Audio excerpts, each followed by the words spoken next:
Okay. Hello, holy brothers and sisters on YouTube and on Instagram. Thank you, everybody, for joining our 12th shiur of Chayei Moharan Ashreinu. This is amazing. That means that's 3 months of doing Chayei Moharan, learning, traveling together through this sefer. So, Ashreinu, this is very, very exciting. Chodesh Tov. Happy Iyar, Guten Chodesh. This week in Chayei Moharan, we are continuing exactly where we left off in last week's Sefer. We were going through lesson 113 in this Sefer. Last week, we learned about Rebbe Nachman's return from his journey to Eretz Yisrael with his daughter and his attendant. And we're going to be expounding a little bit more on this story in later weeks. On the way back from Rebbe Nachman's trip from Eretz Yisrael, we learned about how he met with the Alter Rebbe of Lubavitch, the first Rebbe of Chabad, and this was in Liadi on the way back from Israel. We met Rebbe Nachman's eldest daughter, Adol, who's named after her great-grandmother, the daughter of the Baal Shem Tov. We followed Rebbe Nachman's trip to visit the great tzaddik, Rav Mordechai of Neshchiz, and this was before his passing because Rav Mordechai was really sick at the time. And we witnessed a little bit of the suffering. We learned a little bit about this and all that Rav Mordechai endured, and yet how he still greeted Rebbe Nachman with joy and with great honor. We learned about the Seudah that he prepared for him and the Shabbos that they spent together and the deep discussions that they had, especially their conversations about angels and visions, which we're going to see a little bit more today, particularly regarding the angel Metatron. And I will, once we get there today, I'll provide a short little summary just so we can recall our memory of who this angel is. And finally, we also saw how Rabbi Mordechai asked Rebbe Nachman to accept a pidyon, a certain amount of money, as a redemption for his soul and perhaps for a tikkun, for healing and for tshuva. And he entrusted him with this spiritual needs during his last few days.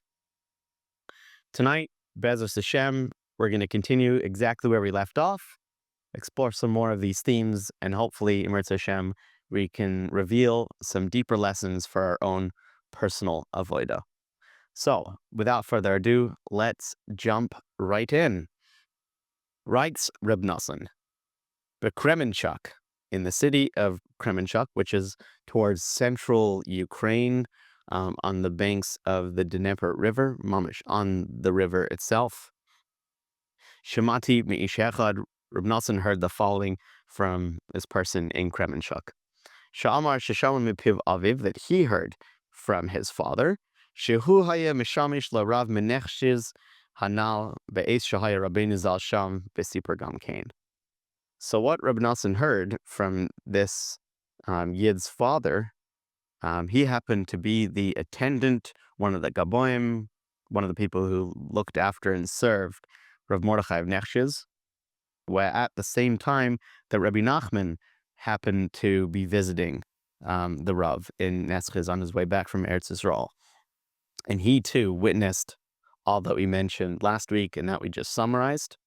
So this was in a way validating, not that he needed validation, but validating that which Rebbe Nachman heard from the chassidim and Rebbe Nachman himself from the time that Rebbe Nachman was visiting Rabbi Mordechai.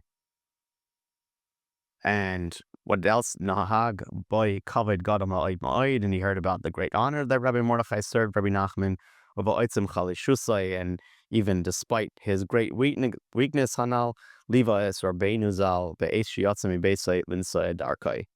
And he also heard how Rabbi Mordechai accompanied Rabbi Nachman on his way as he was leaving this city. And here, there's a really powerful parallel between Rabbi Mordechai's actions and the example that's set by our own always, one of our always, Avram Avinu, who on the third day after his bris, he was in tremendous pain, a day which medically, I wonder where they got this from, but medically, the third day following any procedure is the day that's supposed to be the most difficult and the most painful as the body's beginning to heal. And on the third day after Avram Avinu's bris, this is what he was feeling.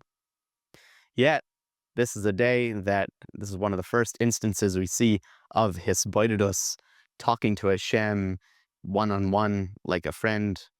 This is one of the first examples we see of this in the Torah, where Avram was sitting in the state of hisbodedus as he was healing. Hashem brought this great heat from the sun to be able to heal him, and they were talking, Hashem and Avram Avinu, and we know this famous story. What happens? 3 angels appear to Avram in the distance, and Avram Avinu pauses the conversation with the Kadosh Baruch Hu and goes and greets the 3 angels. He brings them in. He makes a massive feast for them. But what do we learn from Avram Avinu? One of the most important parts of Achnasas Orchim, on top of the great food that you feed your people, and if you're sleeping over the pillows, you're supposed to give them better pillows than even your pillows. But on top of that, what's one of the most important ingredients and aspects of Achnasas Orchim that we must accomplish is actually accompanying your guests on their way. And we see this in the pasuk from Avram Avinu, Vayakumu mishama anashim vayashkifu al panei Sodom, va'Avram hoylech imam l'shalcham. The angels, they set out from there and looked down towards Sodom, and Avram walked with them to see them off. This is one of the most important parts of Achnasas Orchim. And this is being paralleled right here in Chayei Moharan, where we're seeing Rav Mordechai, who is so sick. He could barely eat cooked food.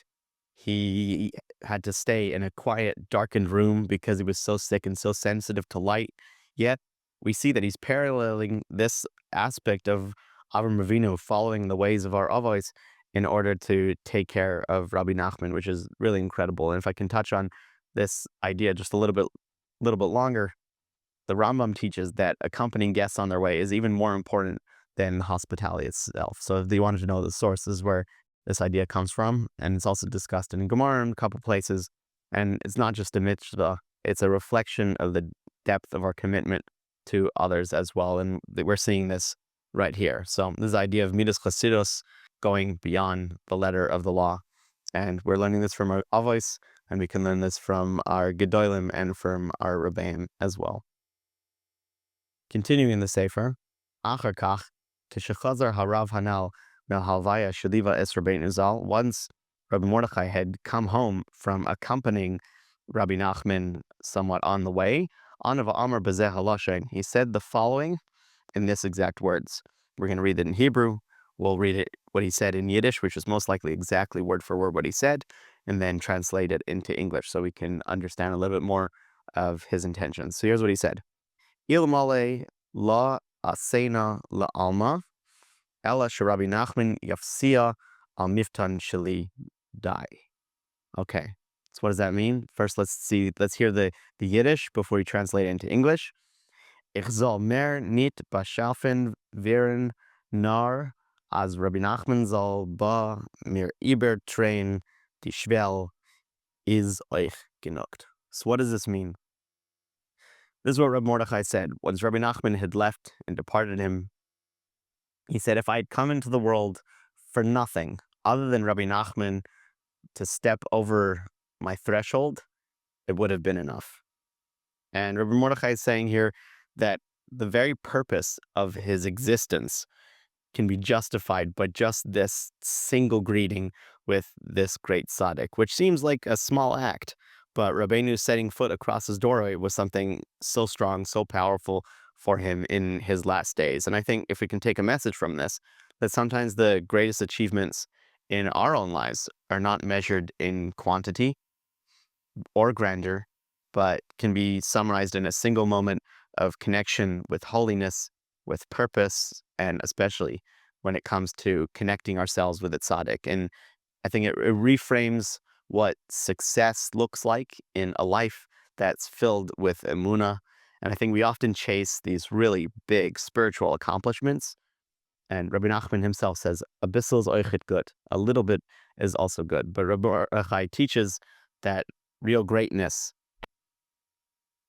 can sometimes be hidden in these simple moments. And if they're infused with kavod, with honor, and with emunah, and with faith, And especially when we're connecting to a tzaddik in any moment, then how precious is that? So what a beautiful idea coming from Rav Mordechai in his last days. Continues Rebbe Nachman in the Sefer, Chayei Moharan, when Rebbe Nachman returned, having left Reb Mordechai of Neshchiz, Haya'az gam etzel harav hachassid ha-mefursam Morenu harav Rabbi Tzvi Aryeh Me'elik. On his way, he passed by the great and well-known chassid, the rabbi known as Rabbi Tzvi Aryeh of Me'elik, and Rabbi Tzvi Aryeh, also known as Hirsch Leib of Alek. He lived between the years 1759 and 1811, and he was a disciple of Rabbi Michal of Zlotchov, a great chassid who is the author of Or Chachamim. And Rebbe Nachman praised him and said of him that he did very well in Yiddishkeit and was very wise and pious. So this is a great tzaddik that Rebbe Nachman went to visit. Ukfi hanishmar ma'anshi shlamenu, and what we're about to hear was heard from Anash, from the members of the Breslov community. Shekol iskoi imohem haya be'inyan maretz v'chizyonis. What was the main topic of discussion from this meeting between Rabbi Tzvi Aryeh Me'elik and Rebbe Nachman was the topic of visions. And just like we discussed a little bit last week on the idea of visions, this topic was explored a little bit further. Before we get into this topic, there's an idea I want to touch on that will provide a good intro for the content that we're about to see.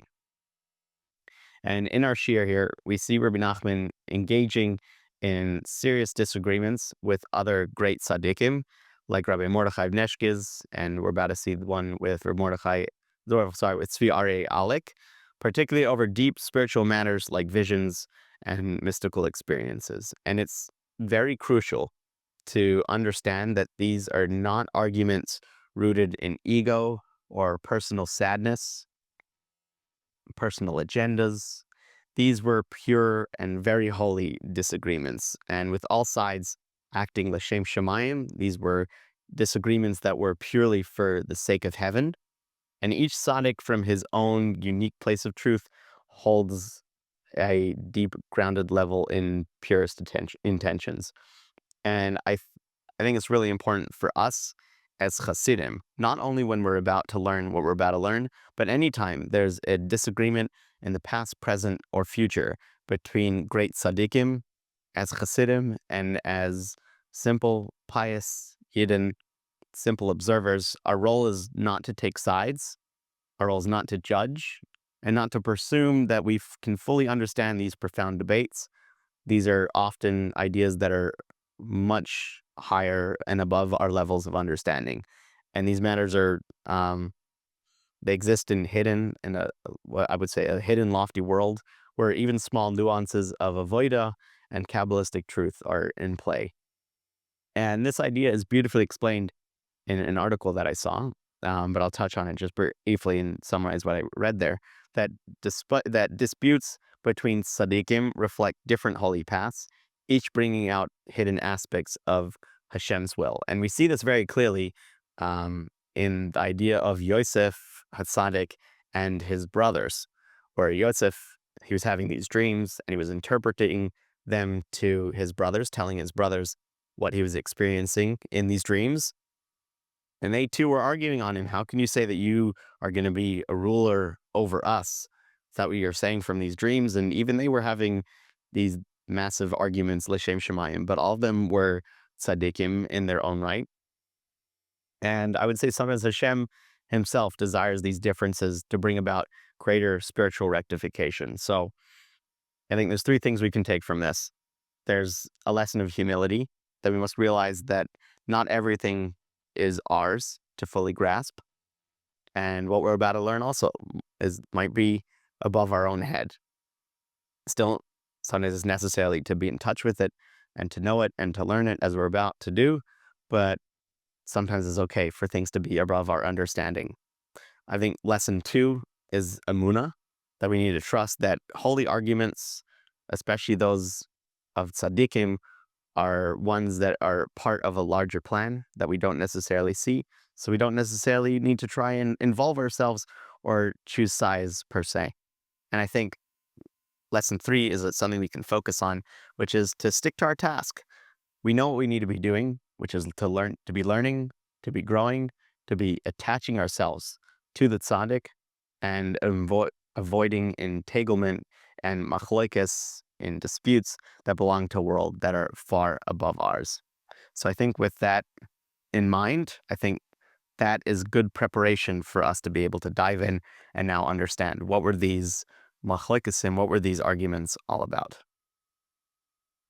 Okay. Ki Rabbeinu Zal lo haya daitoi maskim le'inyan hamares. So why was there this argument? Because Rebbe Nachman himself disagreed with Rav Tzvi Aryeh Melech and Rav Mordechai Menachem on their perception of what visions were. And Rabbi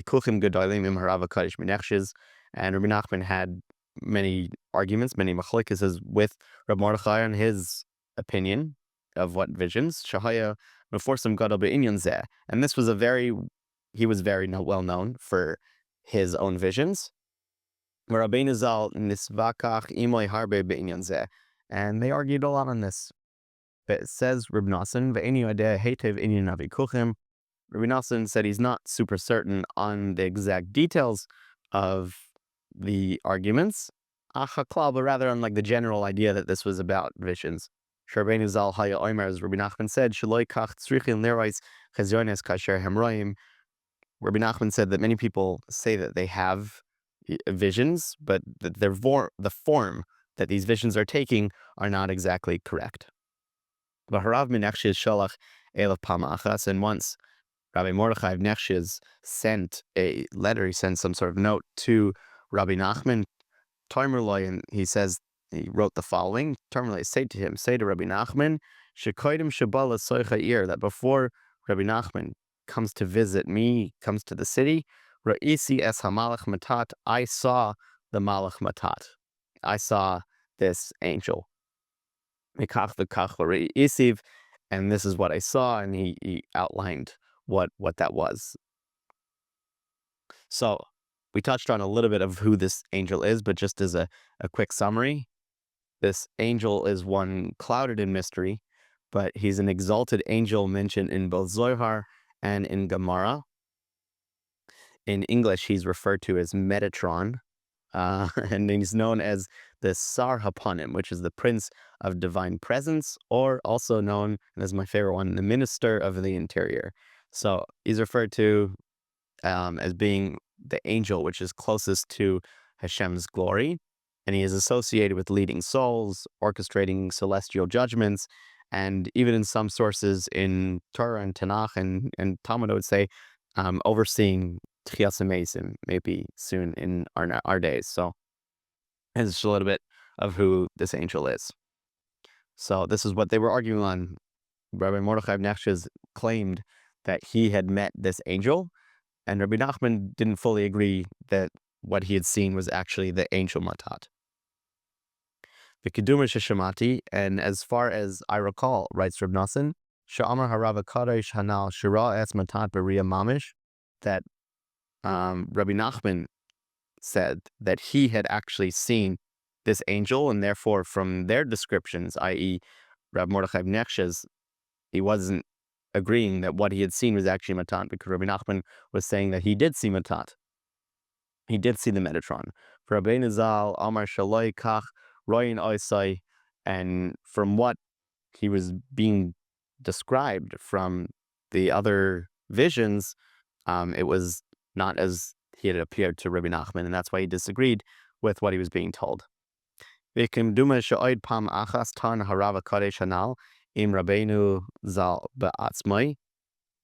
example, in one time they had this great discussion, and he was saying, "Kach v'kach ra'isi." This is exactly how I had seen it. V'Rabbeinu Zal lo ratza lahaskim al zeh, but Rabbi Nachman did not want to accept that Rav Mordechai Menachem had actually seen it.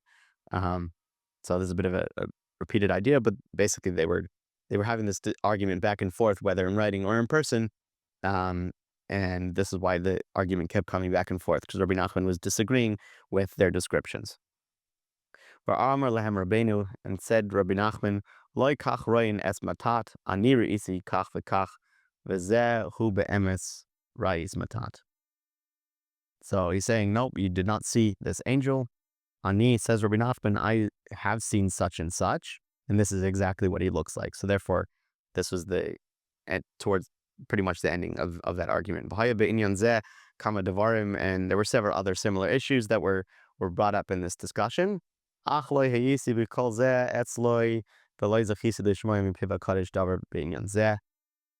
But, says Reb Nosson, he was not there, and therefore he only heard some of what Rabbi Nachman had given over to him, and therefore the matters were not exactly clear. So, Rak Shamati Stam Mimenu, all he had heard indirectly and somewhat from Rabbi Nachman, Chayei Harav Nechshiz, that while he was at Rabbi Mordechai, V'sipar li Maisius Acherim Sheshama Az Me'inyan Hiskarvos Harav, Hanal le Rabbi Muvak, Rav Kadosh, Marino Rav, Rabbi Michal, Zechat Tzaddik B'Kadosh L'Bracha. He also heard from Rebbe Nachman, also somewhat indirectly. There were also other stories told about the time stayed by Rabbi Mordechai. There's not details given over about that, but also that there were many stories told about that visit, also regarding Rabbi Mordechai's own rabbi, who is referred to as Rabbi Chiel Michal Tzlotchov, who is a disciple of the Baal Shem Tov and the Maggid of Mezrich, and he was also the first cousin of Rabbi Nachman's father, who was known as Simcha. So that's a little bit on that. So, touching on another very important idea, in the next paragraph, we're going to uncover a very breslev inyan, and I'm very excited to share this one, because it's one that I think goes beyond just breslev, and I think if anyone really applies this in their daily life, they'll see great changes anytime they come up with a disagreement or an argument. So I won't get into it right now. You'll see when it comes up, and we will uncover this idea in great depth. So, continues Reb Nosson, so as Rabbi Nachman was continuing along his way across the Ukraine, from Eretz Yisrael and to Liadi and to Nechshiz, he stopped off by Reb Malik, and this is what happened when they met. Ukvar shama harav Malik es kol ta'anoisav uz kuchav im harav Menachem me'inyan mares. This was clearly a very popular topic going on at the time, because Rabbi Malik also heard about this great argument and disagreement that Rabbi Nachman had with Rabbi Mordechai on the topic of visions. And Rabbi Malik also had his own experiences that he really wanted to talk about with Rabbi Nachman, and this came up in their own meeting. So this was clearly the hot topic of the day. This was a really popular discussion in their circles. Al Shabbos Kodesh, and Rabbi Nachman, he came and spent Shabbos with Rabbi Mialik. Haya gam harav Mialik midaber harve bechol suuda me'inyan maris. Throughout Shabbos, at all the meals, the topic that Rabbi Mialik kept bringing up in discussion and in Divrei Torah was this idea of visions. V'amar b'chol suda b'Shabbos Torah, at Friday night dinner, and by Shabbos lunch, and by Sudas Shlishis. This was the hot topic. This was the idea that Rabbi Malik kept bringing in to each one of the meals. B'chol Torah v'chol sepurim kulam hayam me'inyan maris. Every Dvar Torah, every word of Torah, every story that he brought up had to do with visions. L'haidia shehu roya be'emes. And what was his whole point? His whole point of constantly bringing this idea up throughout Shabbos was trying to prove the point to Rabbi Nachman that he had seen visions, he had had visions, and this was his whole point. He was trying to emphasize this. And here, Rabbi Nachman teaches one of his most important lessons. V'Rabbeinu Zal loy hiskim al zeh klal b'shasak loy legamrei. Rabbi Nachman did not agree with what he had to say, yet he was completely silent. Why? Ki koidem shenichnas la Rav HaKodesh Mialik, because before he came to the holy Rav of Mialik, hispal Hashem Yisbarach v'yashev eich lesnaged imoy v'chulei. He knew that this was going to be a topic that was going to come up. It was one where he had just faced by Rav Mordechai. Clearly, it was a topic that he knew was going to come up over the Shabbos that he was spending by the Rav of Mialik. But yet, what did he do? He was silent in the face of an argument. Why? Because he had done the preparation. He knew this was a point that he was going to face that might have felt like a weakness to him. Yet, he did his espoidus, he talked to Hashem, and he did the proper preparation to know that just before he was going to face this argument, he needed the advice from Hashem to be able to know how he was going to handle it. And here at first glance, it might seem really simple. What did he do? He was faced with this argument, he was faced with this level of challenge, and he disagreed with it. But what did he do? He didn't answer. But if we understand who Rabbeinu was and how he taught us with his great advice, we realize that this moment is packed with really deep lessons for all of us. And Rabbeinu's entire derech, his whole path, wasn't based on philosophy, wasn't based on theory. Every teaching, every piece of advice that Rebbe Nachman gives in his sefarim and in his lessons, every eitzah he offered came from very deep personal experience. He didn't just talk about battles and avodas Hashem, he mamish lived them. He fought through unimaginable obstacles, loneliness, struggles with emunah, sickness, the loss of his wife, the loss of children, battles against despair. Yet, when Rabbi Nachman spoke, he spoke from a place of hard-earned truth. And here, Rabbi Nachman has a disagreement. He doesn't agree with the opinion. Yet, how does he respond? Not with arguments, not with comebacks, not with all these proofs from his own experience, not with explanations. Shosak loy legamre. He is completely silent. Why? Because Rabbi Nachman understood that sometimes the highest answer is no answer at all. Sometimes to argue is to lower yourself in a place of noise, into a place of ego and machloikis. But silence can lift the entire situation up to a place beyond words.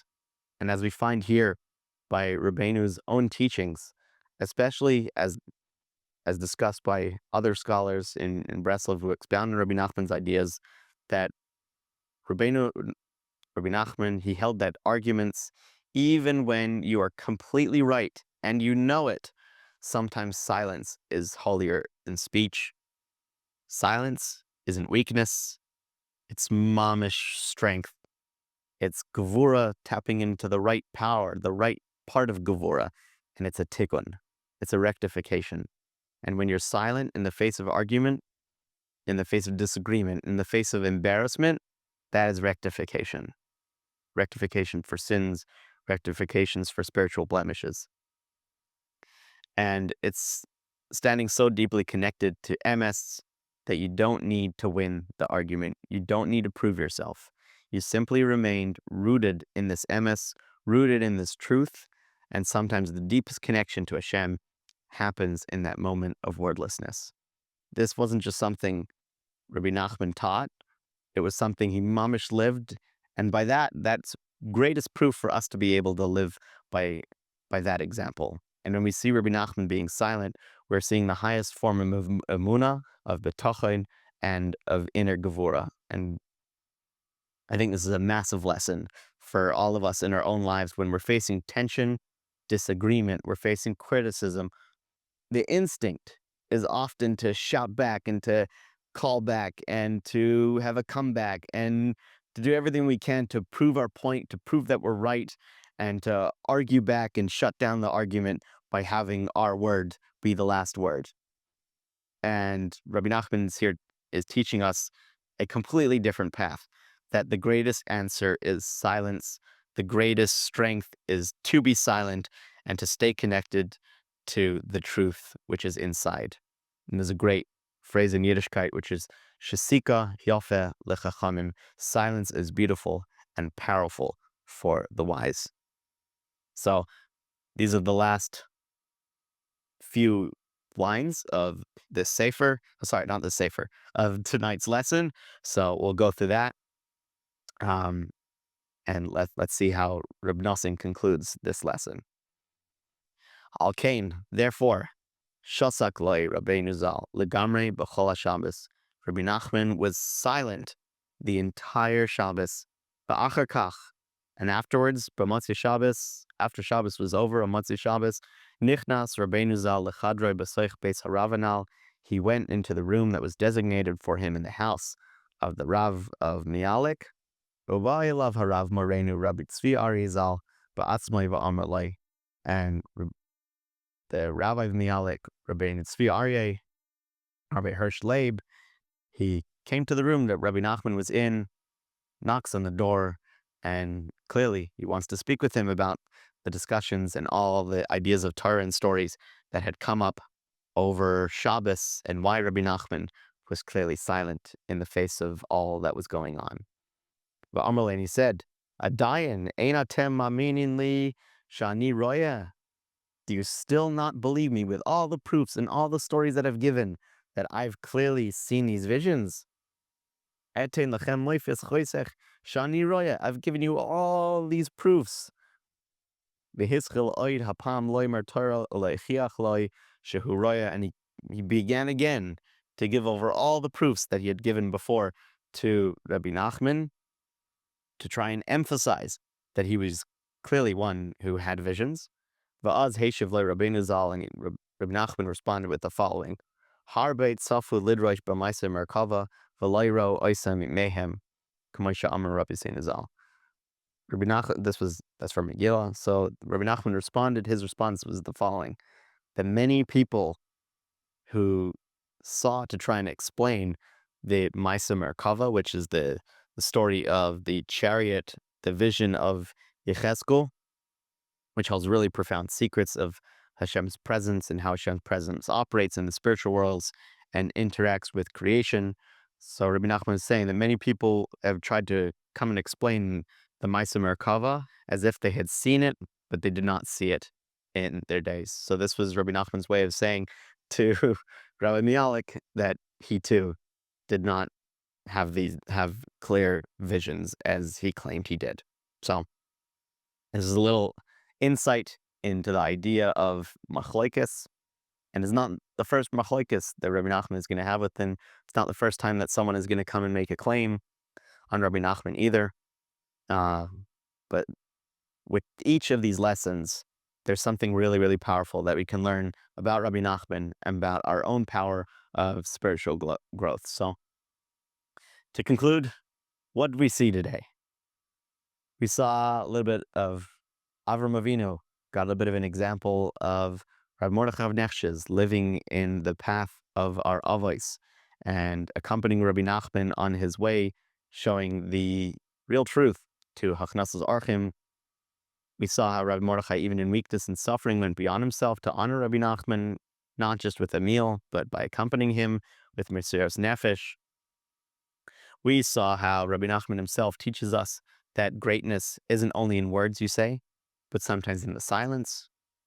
We learned that Rebbe Nachman's eitzes are not just theories, they're hard-earned truths of a soul that fought and climbed and conquered. And the ultimate lesson for us, I think, is that true avodas Hashem, true greatness, happens when we push beyond our nature, when we do kindness even when it seems hard, when we hold ourselves back even when we want to argue. That seems to be our nature, but we have to sometimes fight that. And when we live with emes, when we live with truth, not for recognition, but because it's really inside of us. And to live like this is to live with Rabbeinu. To live like this is to live with the avodas, and to live like this is to bring the Shekhinah into our lives. So with that, May we be zocheh to take these lessons, to live with emes, to live with chesed, to live with the inner strength and inner silence, and to always walk in the ways of our tzaddikim. So with that, I want to wish you all a fantastic week. Already looking forward to next week, where we're going to be uncovering lesson 114 of Chayei Moharan, which will be our 13th shiur together. Take care, everybody. Wishing you a fantastic week. Chodesh Tov.